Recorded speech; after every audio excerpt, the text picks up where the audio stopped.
આજે આપણે રેડી ગળું બનાવેલું હોય છે વર્કવાળું, એને આપણે 2 અસ્તર મૂકીને કઈ રીતે કટિંગ કરી શકાય એ શીખીશું. એ પણ સિમ્પલ રીતેથી. તો સૌ પહેલાં જે નેટ ઉપર વર્ક કરેલું હોય છે એ કાપડ છે, એના ઉપર મેં આપણે બીજું સાટિંગવાળું આવે છે એ કાપડ લીધું છે અને તેના નીચે આપણે કોટનનું કાપડ મૂકીશું. તો આવી રીતે વર્ક કરેલું આવે છે ને વચ્ચેની સાઈડમાં કટ કરીને પાછું જોઈન્ટ કરેલું આવે છે, જેથી કરીને બધા કહેતા હોય છે કે આમાં લંબાઈ ન થાય. તો આપણે કઈ રીતે લંબાઈ વધારવી એ પણ શીખીશું. અત્યારે મેં જે એસી કટનો નાનો કટકો લીધો છે, જે આપણે સ્લીવમાં અસ્તર નહીં મૂકવી પણ આગળ પાછળના બંને ભાગમાં અસ્તર મૂકીશું. જે સાટીનું કાપડ છે આપણને મેચિંગ આપેલું છે એ આપણે આખામાં મૂકીશું અને જે કોટનનું છે એ આપણે આગળ અને પાછળ બંને સાઈડ મૂકીશું. તો સૌ પહેલાં આપણે જે માપ છે બ્લાઉઝનું એ આવી રીતે દોરી લેવાનું છે. એમાં આપણે પાછળની સાઈડમાં હૂક કરવાના છે, તો એના માટે આપણે પહેલાં પાછળનો ભાગ અલગ દોરી લેવાનો છે. જે ડબલ ભાગ આવે છે જોઈન્ટવાળો ભાગ ને આપણે આગળનો ભાગ રાખીશું અને ગળું આપણે પહેલાં સૌથી પહેલાં જે માપનું આપે છે એ પ્રમાણે નથી કટિંગ કરવાનું, સાવ ઓછું જ કટિંગ કરવાનું છે. તમે જોઈ શકો છો મેં 2 સાઈડ સાવ ઓછું કરેલું છે. જે પાછળના ભાગમાં કરેલું છે એ પણ સાવ નાનું દોરેલું છે અને આગળના ભાગમાં પણ નાનું દોરેલું છે. હવે આગળના ભાગમાં આપણે પહેલાં પ્રિન્સનું કટિંગનું અલગથી કાઢી લઈશું. એના માટે મેં આપણે 1 ઇંચ જેટલું કાઢેલું છે અને તે પછી જે આપણે પ્રિન્સનું કટ કરવી એનું કરેલું છે. પ્રિન્સ કટિંગ કઈ રીતે કરી શકાય એનો વિડીયો મેં આગળની સાઈડમાં બતાવેલો છે મારી ચેનલ ઉપર. હવે જે મેં દોરેલું છે એના કરતાં પણ આપણે આગળના ભાગમાં ગળું સાવ નાનું જ કટિંગ કરીશું. અત્યારે મેં પ્રિન્સ કટિંગ નથી કરેલું, ડાયરેક્ટ આપણે સિલાઈ કરવી છે એ કરેલું છે અને આગળના ભાગમાં આવી રીતે વચ્ચેના ભાગમાં અડધો ઇંચ ઉતારી દીધું છે અને એક્સ્ટ્રા આપણે સિલાઈનું કટિંગ કરી લીધું છે. જે આપણે પ્રિન્સનું વચ્ચે સિલાઈ કરવી એનું કટિંગ કરેલું છે. સૌ પહેલાં આપણે અંદરનું અસ્તર આવે એ જ કટિંગ કરવાનું. હવે જે આપણે પાછળનો ભાગ છે એને કટિંગ કરી લઈશું. આ પાછળનો ભાગ છે એમાં પણ મેં ગળું નાનું જ કટિંગ કરેલું છે. બધું ફિટિંગ જે આપણે બ્લાઉઝનું હોય એ પ્રમાણે કટિંગ કરવાનું, પણ એક ગળાનું જે માપ આવે છે એ સાવ જે માપનું હોય એના કરતાં તો બહુ અતિશય નાનું જ તમે કરવાનું અને પછી જે આપણે વર્કમાં દોરેલું આવે એ પ્રમાણે પેટર્ન બનાવીને કરશું. હવે પાછળના ભાગ કરતાં આગળના ભાગમાં પણ આપણે અડધો ઇંચ જે હૂકની સિલાઈ કાઢવી એ કાઢી અને એનું કટિંગ કરી લીધું છે.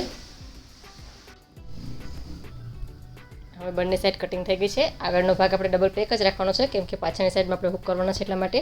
અને તમે જોઈ શકો છો મેં સાવ ઓછું જ ગળું કટિંગ કરેલું છે અને નીચે કમરના ભાગમાં અડધા ઇંચ જેટલું આપણે રાઉન્ડ આપણે આવી રીતે કટિંગ કરી લઈશું. હવે આપણે પ્રિન્સનો બરાબર જે શેપ આવે એ શેપ આપી દેવાનો છે આગળના ભાગમાં અને આવી રીતે કટિંગ કરી લેવાનું છે. આપણે કટિંગ પ્રિન્સ નથી કરવાના, વચ્ચેથી સિલાઈ જ લેવાની છે ડાયરેક્ટ પ્રિન્સના શેપની. તો એના માટે આપણે વચ્ચે કંઈક આવી રીતે કટ મૂકીશું, જેથી કરીને આપણે 3 અસ્તર મૂકવાના છે. એનો શેપ એક જ સરખો 2 સાઈડ આવે અને આવી રીતે કટ ક્યાંક છૂટું છૂટું મૂકવાનું છે, કાપી દેવાનું. આવી રીતે કટ મૂકી દેવાના છે. કટ મૂકી અને તમે ખોલશો એટલે બંને સાઈડમાં કટ આવી જશે. હવે એના ઉપર આપણે ડાયરેક્ટ 3 અસ્તર મૂકી અને જે આપણે કટ મૂકેલા છે એના ઉપર પહેલાં સીધી સિલાઈ મારશું એટલે આપણે 3 અસ્તર છૂટા ન પડે એટલા માટે, અને શેપ પણ એક જ સરખો 2 સાઈડ આવે એટલા માટે આપણે આ કટ મૂકેલા છે. હવે આપણે આગળના ભાગમાં પહેલાં કટિંગ કરેલું છે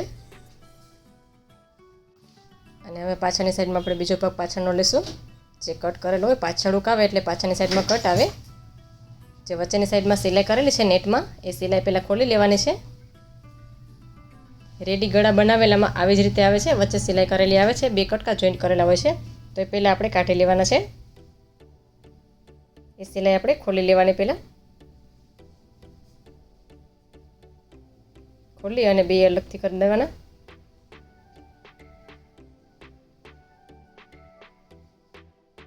આવી રીતે આખી સિલાઈ ખોલી લેવાની છે, જેથી કરીને આપણને કટિંગમાં એકદમ સરસ ફાવે. હવે આ પાછળનો ભાગ છે તો આપણે આ પાછળના સાઈડમાં હૂક કરવાના છે. તો મેં પહેલાં નાનું ગળું કટિંગ કરેલું છે તો માપ કરી લેશું કે આપણે આમાં રેડી ગળું કેટલું બનાવેલું છે. તો તમે જોઈ શકો છો પહેલાં મેં નાનું જ ગળું રાખ્યું હતું પાછળના ભાગમાં. બધું ફિટિંગ એ જ કરવાનું છે કટિંગ, ખાલી આપણે જે ગળાનો ભાગ છે એ જ નાનો રાખશું અને આવી રીતે માપ કરી લેશું. પહેલાં બરાબર જે શોલ્ડરનો ભાગ આવે ત્યાંથી નીચેના ભાગમાં માપ કરી લેવાનો અને એનો પોઈન્ટ આપણે દોરી લેવાનો. દોરી અને પછી જેટલું ગળું અંદર છે એટલું કટિંગ ફરીથી કરી લેવાનું. જેટલી પેટર્ન બનાવેલી હોય એટલું 2 સામે સામે રાખી અને આપણે પાછળના ભાગમાં જેટલું ગળું જોતું હોય એટલું કટિંગ કરી લેવાનું. પહેલેથી જ જો આપણે ગળું મોટું બનાવી લેશું તો પછી આપણે જે પેટર્ન છે એ બરાબર ફિટિંગ નહીં આવે. તો અત્યારે જે મેં પેટર્ન છે એના કરતાં 1 આંગળ જેટલી એટલે કે અડધા ઇંચ જેટલી એક્સ્ટ્રા સિલાઈ રાખી અને ગળાનો ભાગ કટિંગ કરી લીધો છે.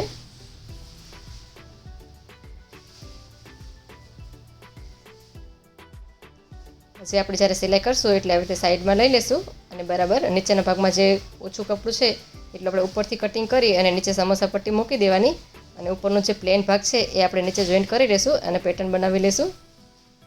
તો આપણે પાછળના ભાગમાં એકદમ સરસ આખી પેટર્ન આવી જશે અને જે ગળાનો શેપ છે એ પણ ઉપર વહી જશે.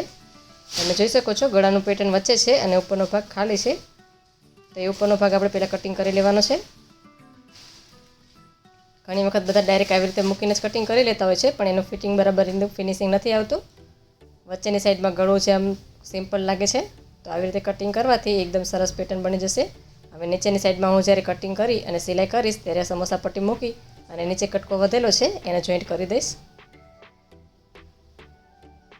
હવે આપણે વચ્ચેની સાઈડમાં જે પેલું કટિંગ છે કોટનનું એ નીચેનું છે અને જે પેલું ઉપરનું જે છે એ નેટનું છે અને વચ્ચેનો ભાગ જે છે શાઇનિંગવાળો એ અત્યારે આપણે કટિંગ કરશું. એને આપણે મોટું પહેલાં કટિંગ કરી લેવાનું છે. જે આપણે મેઇન કોટન છે એના માપમાંથી થોડુંક મોટું રાખી અને કટિંગ કરી લેશું અને પછી જ્યારે આપણે જોઈન્ટ કરવી ત્યારે સૌ પહેલાં આપણે કોટન હારાને જોઈન્ટ કરી દઈશું અને પછી આપણે નેટનો ભાગ જોઈન્ટ કરશું. આવી રીતે જોઈન્ટ કરવાથી અને કટિંગ કરવાથી એક પણ ખોલ નથી આવતી અને ફિટિંગ પણ બહુ સરસ આવે છે અને પેટર્ન પણ આપણે જે પ્રમાણે જોઈ એ પ્રમાણે આવી જાય છે.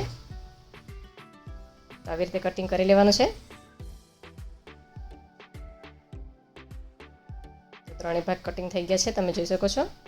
અંદરની સાઈડમાં જે આપણે નીચેના ભાગમાં કમરના ભાગમાં ઓછું કપડું લાગે છે એ પણ આપણે પેટર્ન બનાવી અને એને લંબાવી દઈશું જેથી કરીને એકદમ સરસ ફિનિશિંગ આવી જાય. આવી જ રીતે બે સાઈડમાં આપણે જોઈ લેવાનું છે. હવે પાછળનો ભાગ કમ્પ્લીટ થઈ ગયો છે અને આવી રીતે જે પટ્ટો વધેલો છે એને હું નીચે પેટર્ન બનાવી અને નેટથી આપણે પેટર્ન આપી દઈશું અને લંબાઈ વધારી લઈશું. હવે આગળનો ભાગ લઈ લેવાનો છે. પાછળનો ભાગ આપણે કમ્પ્લીટ તૈયાર થઈ ગયો છે. તો આગળના ભાગમાં પણ મેં ગળું સાવ નાનું જ બનાવેલું છે પહેલાંથી. પછી આપણે જ્યારે અત્યારે ઉપરનું નેટ કટિંગ કરવી ત્યારે આપણે એનો શેપ જે પ્રમાણે હોય એ પ્રમાણે શેપ રાખી અને પછી આપણે ગળાનું માપ લેશું અને ફરીથી કટિંગ કરીશું. આગળના ભાગમાં પણ આપણે જે પ્રમાણે ફિટિંગ જોઈતું હોય એ બધું જ કટિંગ કરી લેવાનું. ખાલી ગળું નાનું કટિંગ કરવાનું. તમે જોઈ શકો છો મેં સાવ નાનું ગળું કટિંગ કરેલું છે અને હજી સિલાઈ લેશું એટલે આપણે બાજુમાંથી તો ફિટિંગ જે પ્રમાણે છે એ જ પ્રમાણે થઈ જશે. અત્યારે આમાં આપણે બે સાઈડમાંથી બરાબર આવી જાય છે કાપડ, વધારે ઓછું નથી કરવું પડે એવું. હું ગળાની સિલાઈ પહેલાં ઉપરથી નીચેની સાઈડમાં જે આપણે રાઉન્ડવાળું શેપ છે અને આપણા કસ્ટમરે જે આપણને માપ આપેલું છે એના માપે માપ કરી લઈશું પહેલાં આપણે આગળનું ગળાનું. અને જે માપ આવતું હોય એ માપમાં આપણે એક પોઈન્ટ કરી લેવાનું બરાબર વચ્ચે. ચોકથી એક નિશાન કરી લઈશું જેટલું આપણે માપ આવે એટલું. અત્યારે જે પેટર્ન આપેલી છે એ જ શેપમાં આપણે ગળું બનાવવાનું છે આગળના ભાગમાં.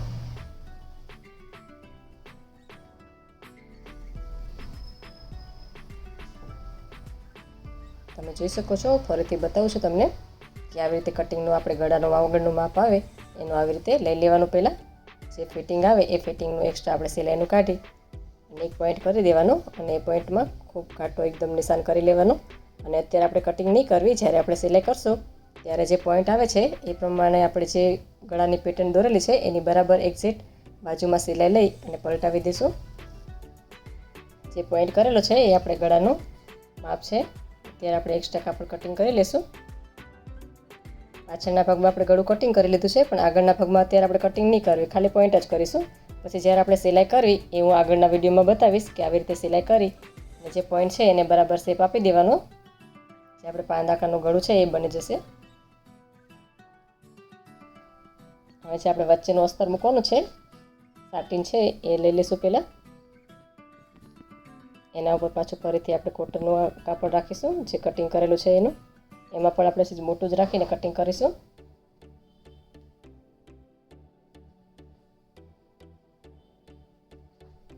આપણે જે વચ્ચેનું કાપડ આવે છે એનું મેઇન ફિટિંગ નથી લેવાનું, કેમ કે એ કપડું એકદમ સરસ પતલું હોય છે તો આપણે ફિટિંગ લેવામાં થોડો પ્રોબ્લેમ થશે. જો કોટનનું કાપડમાં આપણે ફિટિંગ લેશું તો ફિનિશિંગ બહુ સારું આવશે અને ફિટિંગ પણ સારું આવશે. આમાં પણ આવી રીતે આપણે મોટો ભાગ રાખી દેવાનો પહેલાં અને કટિંગ કરી લઈશું અને પછી આપણે જ્યારે સિલાઈ કરવી ત્યારે પહેલાં કોટન હારે આને જોઈન્ટ કરી દઈશું અને પછી આપણે નેટ જોઈન્ટ કરીશું.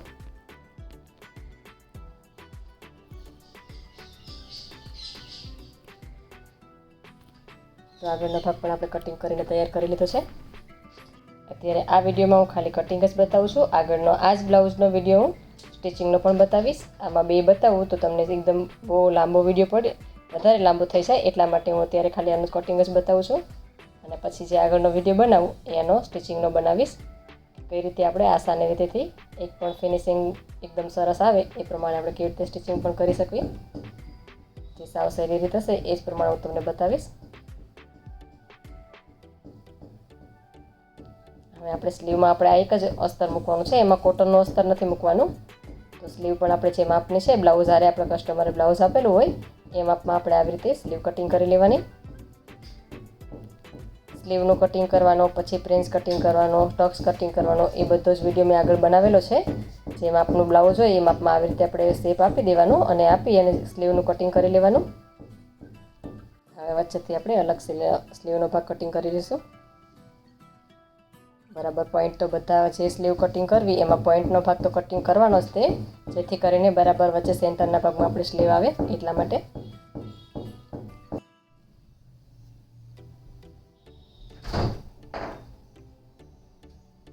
હવે સ્લીવમાં તમે જોઈ શકો છો આવી રીતે બે કટકા આપણે છેલ્લા વધેલા છે, કેમ કે સાઈડના ભાગમાંથી આપણે આગળ અને પાછળનો કટિંગ કરી લીધો છે.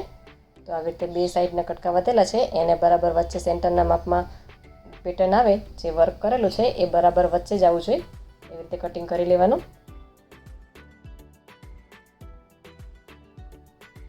આગળ પાછળ આપણે બંને કોટનનો ભાગ મૂકેલો છે અને વચ્ચેની સાઈડમાં સાટીન પણ મૂકેલું છે. અને સ્લીવમાં ખાલી આપણે સાટીન જ મૂકવાનું છે અને નેટ મૂકવાનું છે. તો નેટમાં પણ આપણે નીચેનો સાઈડમાં જે પ્લેન કાપડ છે એ બરાબર કટિંગ કરી લઈશું, કેમ કે જે વર્ક છે એ બરાબર આપણે આગળ મોરેના ભાગમાં આવવો છે.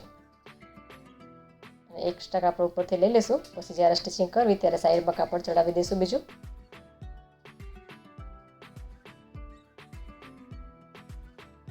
થઈ ગયું છે ત્રણેય આપણે આવી રીતે જો તમે જોઈ શકો છો હું સમોસા લેસ મૂકી દઈશ. જ્યાં આપણે જરૂર પડે અને બીજું કપડું ચડાવવું પડે ને આવી રીતે સમોસા લેસ મૂકી અને લંબાઈ વધારી દઈશું અને આવી રીતે પેટર્ન પણ કરી લઈશું સ્લીવમાં. તૈયાર થઈ ગયું છે. આગળ પાછળનો બંને ભાગ પણ કટિંગ થઈ ગયો છે અને સ્લીવનો પણ થઈ ગયો છે. જે સાવ સહેલી રીતેથી બતાવેલો છે મેં તમને. તો પછીના વિડીયોમાં હું સ્ટિચિંગ કરતાં પણ તમને બતાવીશ. તો છે સાવ સહેલી રીત, સ્ટિચિંગનો પણ સાવ સહેલી રીત જ બતાવીશ.